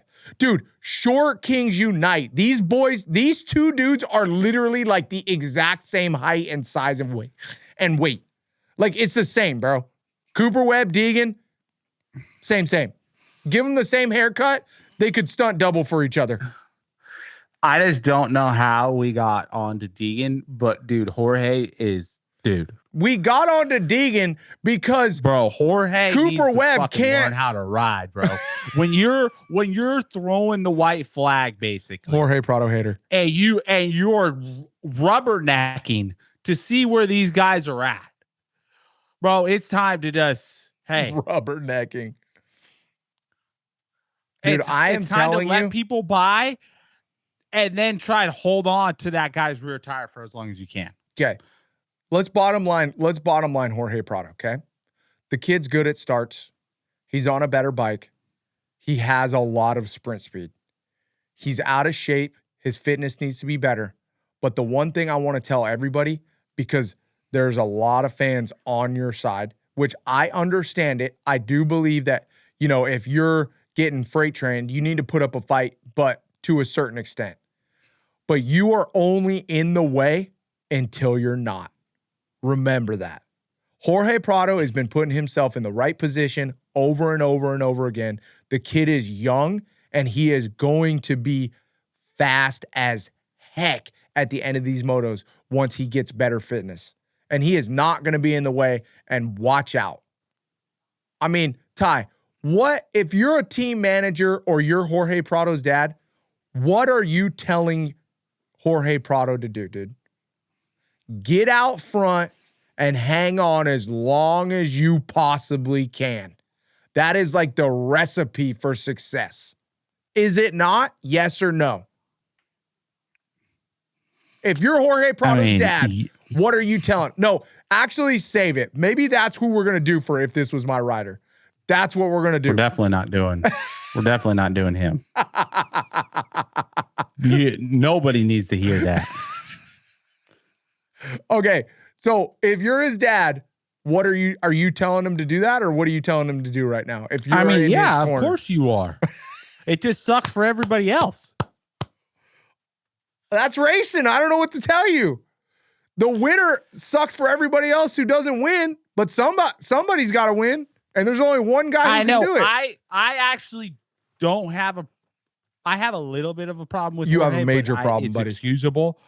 But no, this situation just pissed me off because when you're indecisive on a motorcycle and you're trying to get past, bro, it's like it's a recipe for disaster. Yeah. I can agree with that. It is a recipe for disaster. I can agree with that. Like, if you're going to hold your line and hold down the cut down line, then hold down the cut down line. Don't go in and out and then be like, oh shit, he's coming, and then cut over on him real quick. Yeah. Like, you can't do that. Like, the guy, bro, if that was Barcia, bro, Jorge would have broken leg, dude. Jorge would have a broken leg if that was Barcia. He probably would, to be honest. No, he would, for sure. That, like, oh shit, he's on the inside of me, I'm going to cut down. Barcia's like, oh, you're going to cut down? Well, I'm still going to go Mach 10 straight into you. You know? Yeah, I mean, I do. I agree with you. If it was Barcia, he would have just held his line and just kept going. Like, literally like a train through a car at a train track. All right, well, I think we summed that up. Big shout out to Dean Wilson, man. Another top 10. That's pretty incredible for him. I mean, he's like doing the Dean Wilson retirement world tour and then still can come to Supercross on the quad lock Honda and get a top 10, finishing 9th place. That's incredible. Like, incredible. Christian Craig, 12th, just for instance. Justin Cooper, 13th. Jordan Smith, 14th. Justin Hill, 15th. Dean Wilson, 9th. That is badass. Dylan Ferrandis should have been 4th, bro. He was ripping. Yeah, but he had that fall, right? Yeah, with Cooper. I'm saying, dude, dark horse for outdoor. I'm calling it right now, bro. Dylan Ferrandis. Does Dylan get a win? He's going to be good. I think he might, dude. I think he might. We're going to find depending out. how good Jet is. Hey, we're going to find out how good that Ducati really is. All right, 450 points. Nobody cares about anything else. 332 to 331, Ken Roczen, Hunter Lawrence. Here we go, baby. I think if you don't know that the championship is 1 point right now, you live underneath a rock. Yeah. Yep. Let's put it this way. If you don't know that the championship's within 1 point, you're probably not watching our show. You could be, and we love you for that. We really do. Like, we love you guys. You guys are amazing. Without you, we have nothing. We love you guys. Yes. But if you probably know it's 1 point apart if you're watching the show. Because you probably watched the race reaction. And I talked all about it. All right. Well, we appreciate everybody that supports the show, including you guys, all the fans. Thank you guys so much. Twisted Tea half and half, bro. Twisted Tea peach. Twisted Tea original. All the Twisted Tea flavors. Twisted Tea light. Light. You low on calories? Bro, I have a story for you, bro. Hit I was me. just at the gas station like an hour ago, getting ready for the week, bro. Yep. Two homeboys from the Madera Rancho's hood, bro. Was on the pump next to me. Yeah. And the guy's like, "Hey, I'm gonna go get Twisted Tea. Do you want one?" He's like, "Hell yeah, I want a Twisted Tea." I was like, "That's the vibe, bro. We're spreading the word up in Madtown, Fresno area. You know what's up. We got them Twisted Teas on lock. The best. Madtown, bro. Madtown. Hey, drink responsibly, but always remember, keep it twisted. Dirt Tricks sprockets. Go to dirttricks.com. Use our code TrackTalkers26. Get the elite kit, the cheapest, best kit you can get. Front, rear sprocket, and a chain all combined in one perfect price. Get the elite kit at dirttricks.com and add TrackTalkers26 to your checkout to get a little extra discount. Stan Benson Racing. All your favorite parts and accessories at Stan Benson. Location in Bakersfield, California. It's going to be at the Mammoth Qualifiers each and every week. You can also go online and buy from Stan Benson Racing, have it delivered to your door. All your favorite parts and accessories, go check out stanbensonracing.com right now or visit your local dealership in Bakersfield. Guts Racing, the new RF1 seat in between a gripper seat and a non-gripper seat. It's that perfect mix. It's the only thing Chad Reed's using, as well as the Club MX team, as well as PMG Suzuki. Make sure you guys go check them out. Guts Racing. Dylan Young Enterprises. We love Dylan Young out of Paso Robles, California. If you need a project managed, if you got something going on, if you need a house built, whatever it is out of Paso Robles area, we can do it all. Dylan Young Enterprises. Make sure you give them a call. And SKDA Graphics, the best graphics in the business. PMG Suzuki, Honda, HRC. They got them all covered. SKDA. Go check them out right now. All right, Ty. One of our favorite segments of the show. All you fans, welcome to Moto Court. Court is now in session. All right, Ty, our Moto Court case of the day. We only got one because we only need one. Here it is. Was the penalty on Kayden Minear the right call? If you guys didn't get to check it out, what happened in the heat race? Levi Kitchen, right before the finish line on the checkered flag, puts Kayden Minear right to the outside. He pushes him off the track. Kayden Minear misses the finish line, but the whoop section was to the left and the finish line was here, and Kayden Minear went right to that middle section. There was no way to turn around and get back on the track because he'd be entering on the other side of the track, even though the race was over, so there wouldn't have been anybody. But what had happened because of that was that he missed the finish line. So because it's on the last lap only, he had then now whoever they had lapped up to or whoever's on the lead lap, that is the position he would get. So Max Anstey had lapped up to 12th place. So he essentially got 12th place because that is the position that was on the lead lap. All right. So the case is, was the penalty on Kayden Minear the right call? Ty, I'm picking the side of it was the right call. So you're on the side of it was not the right call. Are you okay with that? I'm sure you are. Hell yeah, I'm fucking fine with that. That was bullshit. All right. Okay, here we go. Let me get my phone. We got a minute and 30 seconds. Ty, you're up first. 3, 2, 1, go. First off, where has this rule came to light? Was this in a writers' meeting? Have I gotten debriefed on this rule? Has anybody gotten debriefed on this rule? Has this rule ever been come to effect? Has this rule ever been reviewed in the summertime for a rule change? Or is this just some rule that just came out of nowhere? Of course it is, because it's the AMA and it's just hidden in the rule book somewhere. And then we get light shine on and be like, that don't make no fucking sense. You're telling me on the last lap, if I get pushed around the timing loop that's buried through dirt, I get down a lap? So if Kayden Minear flipped his bike around, went down the whoop section, and then went back up the lip and still was probably in a good position to make the main event, he wouldn't go a lap down? Like, what's the fix here? This is another thing of like, if AMA knows there's a rule like that, why aren't we putting tough blocks up all the way up the sides of the last 10 feet of the lip? Of like, hey guys, if you go around the finish line lip on the last lap, you're going to get docked a lap. Like, is there 3, any fix to that? 2, Like, what are we doing here? 1. Anything else? There's a lot more. I felt like I got cut short, but I'll give you another 10 seconds. Do you have anything else? Bro, I just think it's bullshit.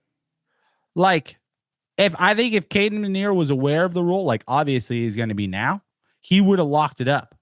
But that's another like thing of like not preparing the competition and then throwing the rule book at him. And I guarantee you, I didn't know that was a rule. Did you know that was a rule? Nope. Hello? Nope. No. I don't think I've ever heard of that in the writers' meeting. They need to make the rule book a little bit more vocal and like a little bit more upfront instead of this thing that you know, that just comes into play on these heavy situations. I guess that's like the team manager's job to know the rule book, but it's also then it's the team manager's job to inform the riders about these certain rules so this shit doesn't happen. And like, was it even a possibility for him to lock it up and then turn his bike around and then go up and then not get docked? Or as soon as you go on the side of the lip, you get docked, no matter what? So, all right. Section 1.7.8 is ordering of results. And if you look at 1.7.8 and you go to section number D below that, it says, with the exception of the checkered flag, crossing outside the designated line obstacle may be considered a completed lap by the chief scorer as long as the rider continues the race at least one more lap completed of that lap. So the problem is it was on the checkered flag. So if this, which makes sense to me, So if this happened on a regular lap and he continued, right, then he would have been fine because he's continuing that lap and a race official can make the call that he was continuing the lap. He got pushed off the track. He, got back on the track safely. Now, the whole problem with this situation, I'm getting into my portion of why this was the right call. The whole problem with this situation is that the whoop section was right there, right? The whoop section was right there and the finish line was next to it. So there wasn't anywhere to turn around. But here is the problem. This is what we've been asking for from the AMA. What we're not liking is these rules that they have that then they're going back on and kind of making these decisions that are a gray area. And unfortunately, there is a rule right here that says the official can, what was the exact terminology? The chief scorer can make the decision as long as the rider continues the race on the lap except for the checkered flag. So it makes sense though, Ty. You have to cross the finish line on the checkered flag lap. You have to, which I agree with that rule. But the whole problem with that section and why I do agree that this rule needs to be revisited, or they need to be, more aware of where they're putting the finish line, is that there was nowhere for Kaden to go. That's the hard part in this situation, is once he got pushed off the track unwillingly, there was nowhere for him to go. It was the checkered flag, so there wasn't anybody on the opposite side of the track. So he could have turned around and got back on the track, which is what he should have done. But in this particular situation, the rule is the rule. It's right there. Now, what I would have liked to see is maybe Mike stating the rule and then maybe stating on what he should have done. Because in this particular situation, it was a really hard call to what is the safest thing that Kaden could have done. I think the safest thing Kaden could have done was go straight, continue the race. I mean, he crossed the checkered flag. He got pushed off by another rider. So maybe there's a clause in there next year where the AMA needs to revisit that rule, with the exception of being pushed off the track within, 10 feet of the finish line.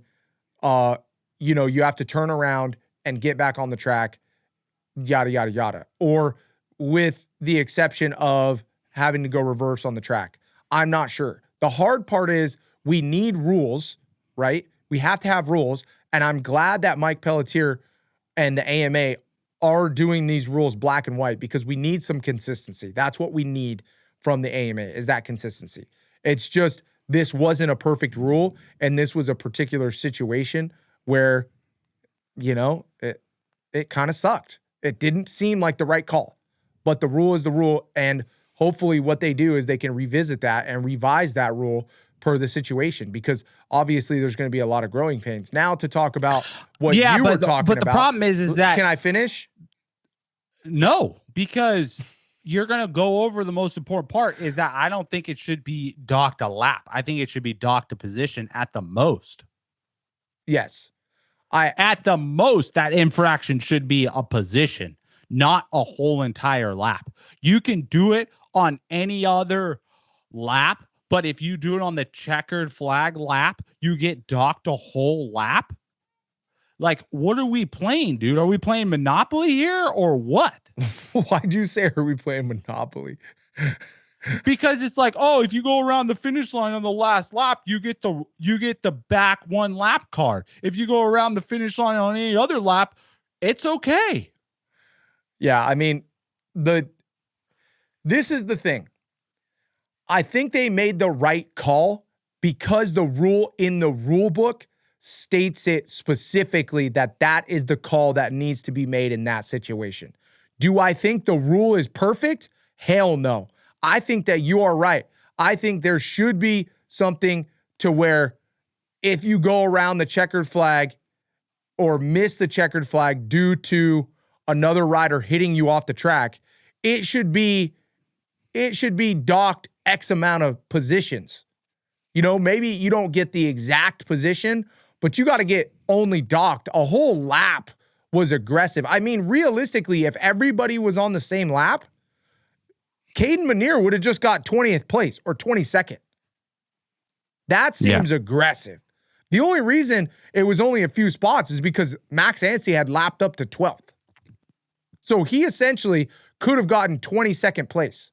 And then moving forward to what you talked about, Ty, I disagree with you, bro. There's shit in the riders meeting that needs to be said, but you got to know the rule book.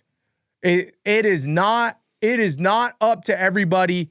It is not up to everyone that is driving to have the DMV tell you what the rules are. You have to go look that shit up, and there's fine print because over the years they've made new laws. You know, that's how it works. There is not going to be a seminar. Maybe that's what the AMA could do, is have a sit down one day where they go, or 3 days, where if the riders elect to, the AMA is going to go through the rule book for 2026 over a period of 2 days to cover all the rules in the AMA rule book. But that should be, like you said, up to your team manager. That is not, you can't cover that in the riders meeting. This is not 1.7.8 section D is not going to be covered in the rule book. I mean, in the riders meeting. I'm sorry. That seems a little absurd. Yes or no? I mean, yes, they're not. I don't think it needs to be in every riders meeting, but I think the riders meeting needs to be sections of it need to be informative about the course that you have of that day. Of like, hey, yeah, but dude, how many times has the finish line, obviously, and how many times has the finish line been in a situation where it's in between lanes? That shit happens all the time. Yeah, I'm just saying, for instance, like, it wasn't like this was a particularly weird track where the finish line was in a weird spot. No, that's why I'm saying it's kind of it's a unique situation, because I'm surprised that it hasn't happened more. Yeah. So, well, hopefully the big thing, I think the ruling in Moto Court is that, I guess not the ruling, but my opinion is that it was the right call. The rule's in the rule book, but they need to revisit that rule and put some kind of extension on it to look at it for the future, because that, to me, felt like an injustice, what happened to Kayden Minear. Yeah, and my ruling is that infraction was egregious and over the top, and shouldn't be a lap, and it should just be one position. The infraction was egregious. Uncle Ty, lawyer up, baby. Let's go.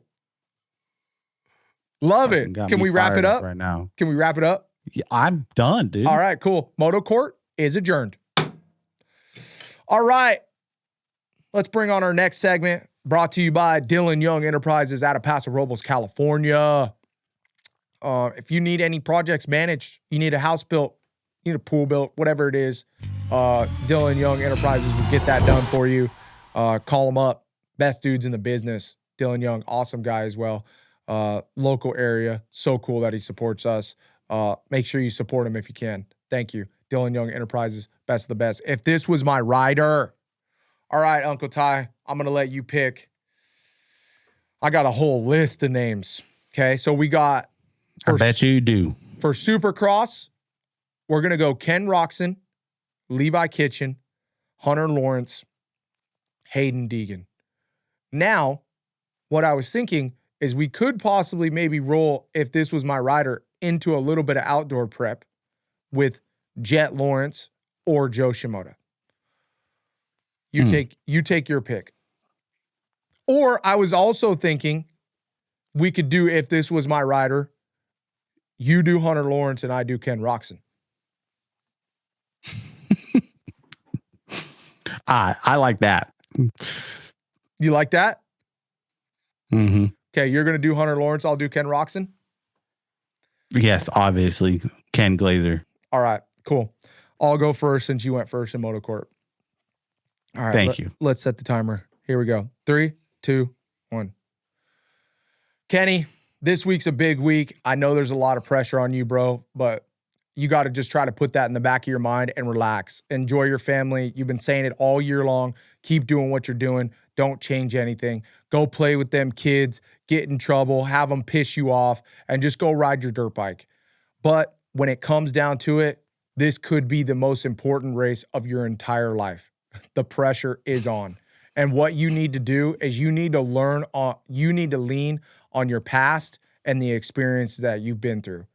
Ken Roczen, dude, you have been through so much in your career. It really does, thinking about how much you've been through and the pain that you've been through, it really does bring a lot of emotion up, especially that crash.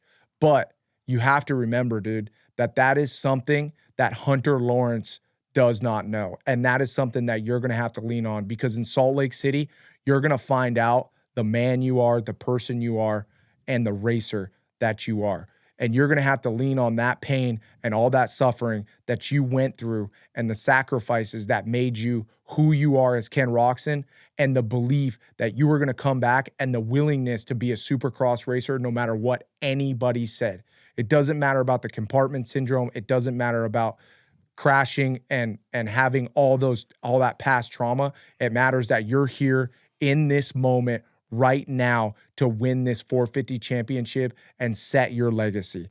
This is one of the biggest moments of your life, and it's going to be mano-a-mano at Salt Lake City with you and Hunter Lawrence, and it's going to be who can go through the most pain and the most suffering, because both of you guys have an insane, crazy amount of talent, and you need to lean on that pain and know that he's never been through that, and you have, and just freaking bring it home and bring it to the top step and win this championship. Let's go, Kenny. We all believe in you, bro. We want to see you win. Dude, it's just going to make me tear up, bro. If Ken wins, I'm going to lose it, dude. I'm going to lose it. All right. You ready?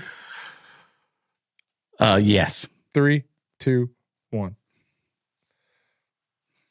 Hunter, we don't need to be doing everything that we need to be doing anything extra.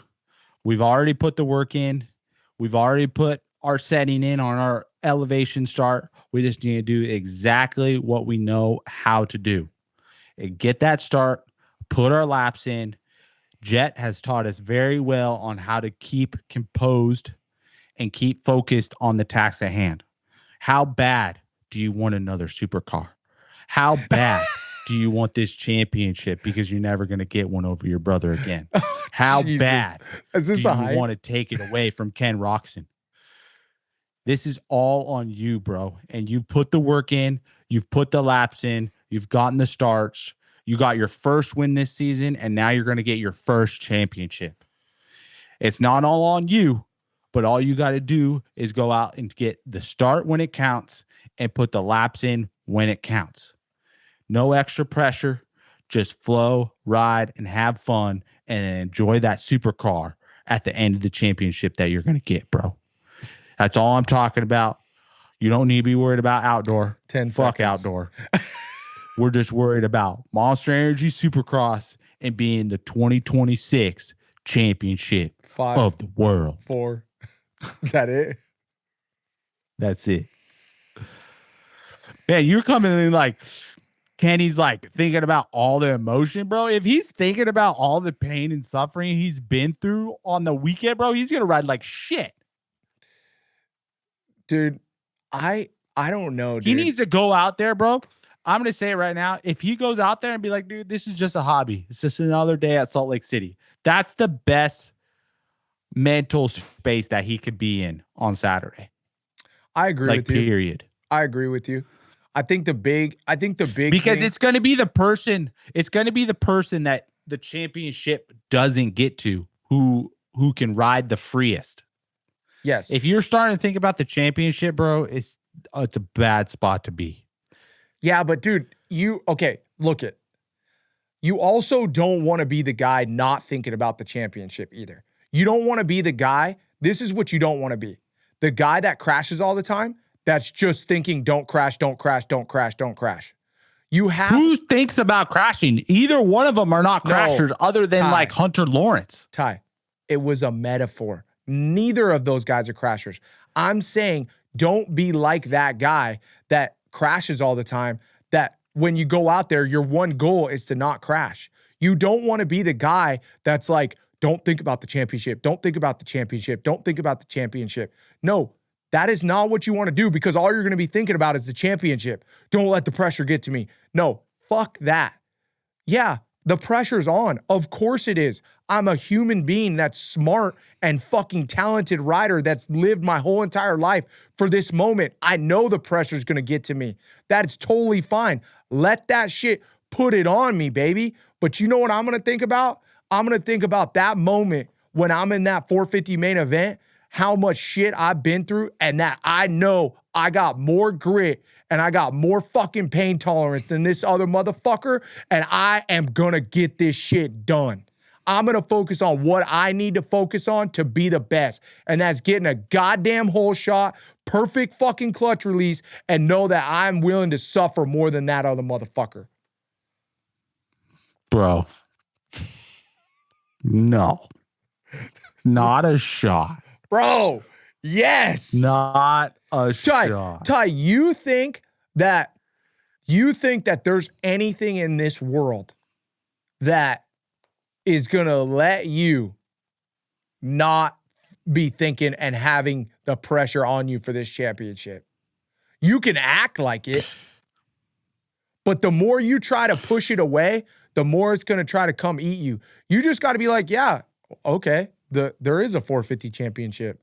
The pressure is on. Well, no shit, Adam. At this point, they know exactly where they're at, but they got to know how they got there. And that's not by, it's like the Bill Belichick thing or the Nick Saban thing. When they're going into the fucking, the college state championship the week before, they're not going to change the routine to work harder and to prepare different for the state championship. The shit that got you there is the stuff that got you there. So you're going to keep on doing those same things. No, I agree. I agree with you 100% on that. I'm not saying do more. I'm not saying that. All I'm saying to my rider, Ken Roczen, is that we got an advantage because we've been through the shit, and that's something you can lean on, that you know all the other guy wants is a supercar. The motherfucker's going to definitely buy a supercar. I know you're joking. If he's going to win a championship. But you are joking, but it's also, it is real, dude. Ken Roczen, I guess I could be wrong, but in my opinion, Ken Roczen has a deeper, like, what do you want to call it? A deeper drive to get this championship won than Hunter does because of what he's been through. And that's all I'm trying to say, is that Ken Roczen is going to lean on that when it comes down to it. And hopefully that's going to pull him through to get the championship done. I know, but Adam, like this is such a tough part about motocross or supercross. Either one is like, depending on how you feel during that day, there's only a certain amount you can discomfort that you can manage before something happens. Yep.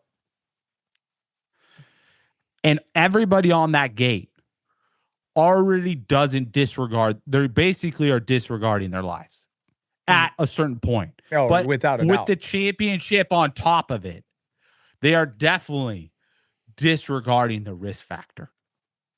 Oh, without a doubt. There's no even without question. A doubt. Every time you get on the gate, bro. Every time you get on the gate, we knew there was a chance. That's what I'm saying. That's why, like, when we say the intensity is higher, that's meaning the risk versus the reward is the Monster Energy Supercross Championship. Knowing that, and then you have the risk factor of like, what would I do to do it? Kenny or Hunter will hold the 450 wide open through that whoop section to pass Hunter Lawrence. And that's where that bar is at on what they would do. That's why it's going to be such an intense weekend if they start together. Do you think this championship comes down to a dirty pass? I hope so. That'd be so sick.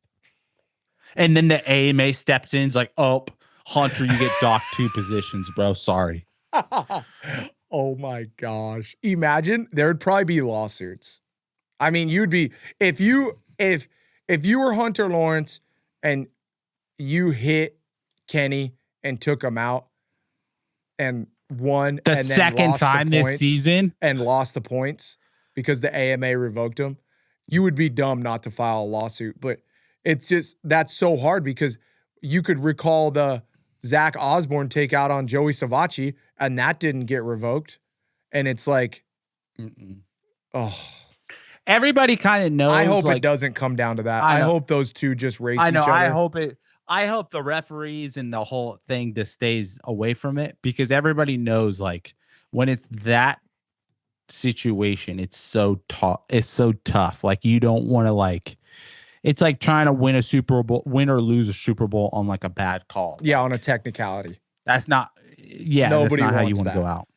All right. Well, this segment, If This Was My Rider, brought to you by Dylan Young Enterprises. We really appreciate those guys. We appreciate everybody supporting the show. Twisted Tea, Dirt Trick, Sprocket, Stan Benson Racing, Guts Racing, Dylan Young Enterprises, and SKDA Graphics. Thank you guys so much for supporting the show. And thank you to you fans for supporting them. We do appreciate that. Let's get into the last segment of the show, predictions. Ty, what do we got? Bro, I won again last weekend. Seriously? Did you write them down? You suck. How do you know that you won? Because I tallied him up. I got 3 riders right, and you only got 2 riders right. I find this hard to believe. I'm gonna have to check the stats. I don't even know where my list is anymore. I'm gonna have to check the video. So, hold on. I'm doing something real quick. Yeah, so in the 250 class, you got Deegan and Ryder DeFrancisco right. Uh-huh. And in the 250 class, I got Deegan right. And then the 450 class, I got Hunter and Kenny right. And you didn't get anybody right. Where did I put Kenny at? I put Kenny first. 1. And then you put Webb second, Hunter third, Chase fourth, Savacci fifth. Yeah, Savacci. Shout out So Savacci. Damn. That's tie 3 wins. Addy 0. Damn. All right. 250, 450. These are the predictions for Salt Lake City. It is a showdown, and then we have the deciding factor of the 450 championship. Ty, what's your 250 predictions? Deegan. Okay. Deegs. Cole Davies. Cole Davies. 3. Seth Hammerker. Okay.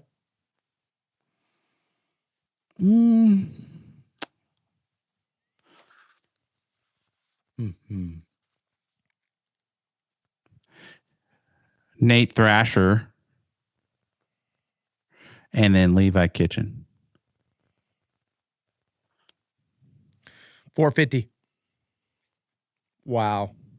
Let's see who you really are, Uncle Ty.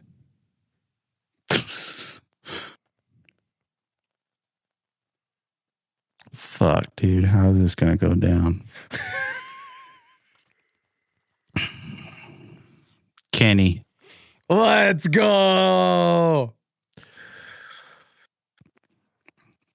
Hunter. Hunter P2. Mm-hmm. Okay.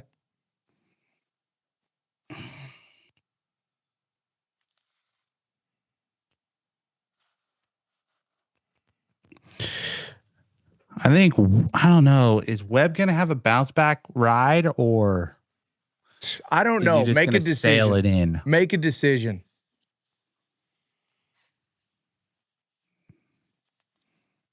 Come on. Eli Tomac. Yep. And then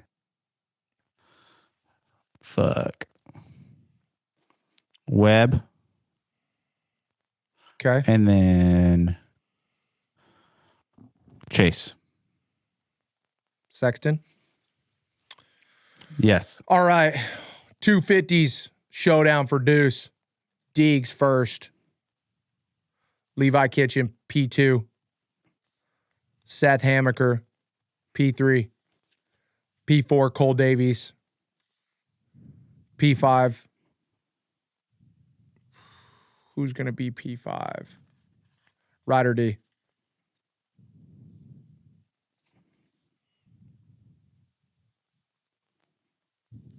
$450s.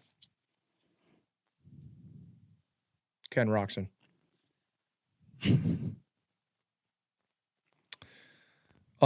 Two. Dude. The weird thing is like I have a feeling, I know this sounds crazy, but if Ken Roczen wins, I have a feeling Hunter Lawrence didn't get second. You know what I mean? That's what I was feeling too. Is like if Ken Roczen wins, like Hunter could get like 7th because he goes down and because he's sending it to oblivion. You know? Because it's gonna be it's gonna be gnarly. I'm gonna go Ken Roczen. Just out of pure respect, I'm gonna go Hunter. 3, Chase Sexton. 4. Really? Yep. Eli. 5.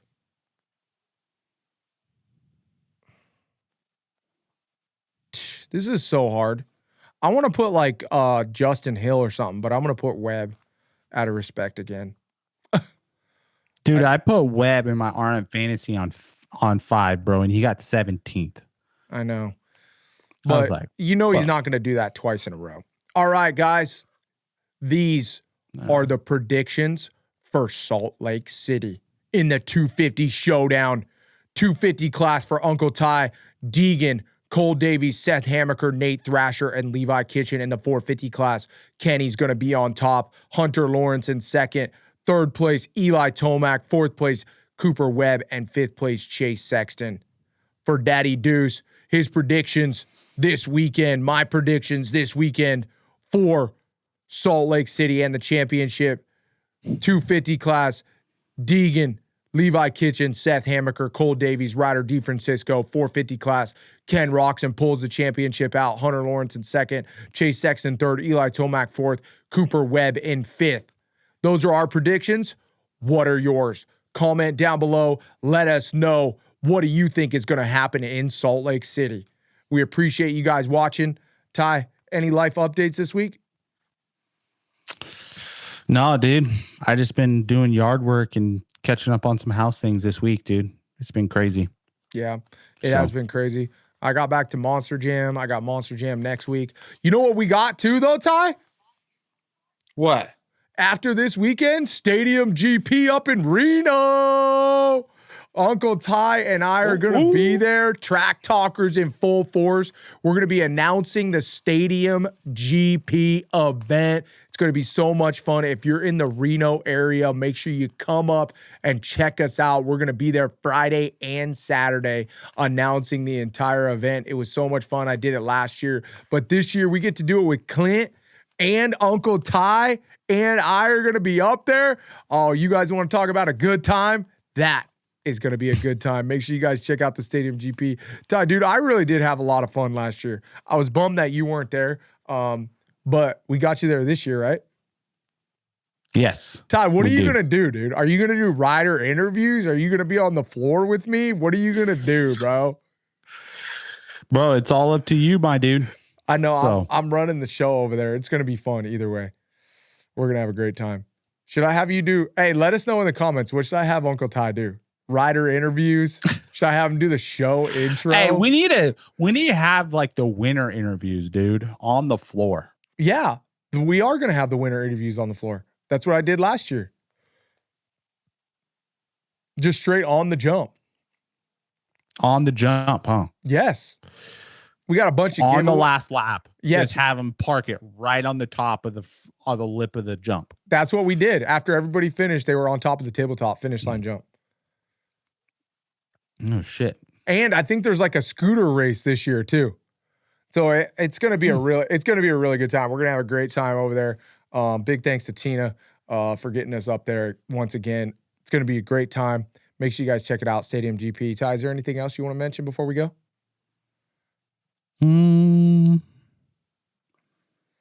No, that's it, bro. Cool. Well, we appreciate you guys watching. Thank you so much.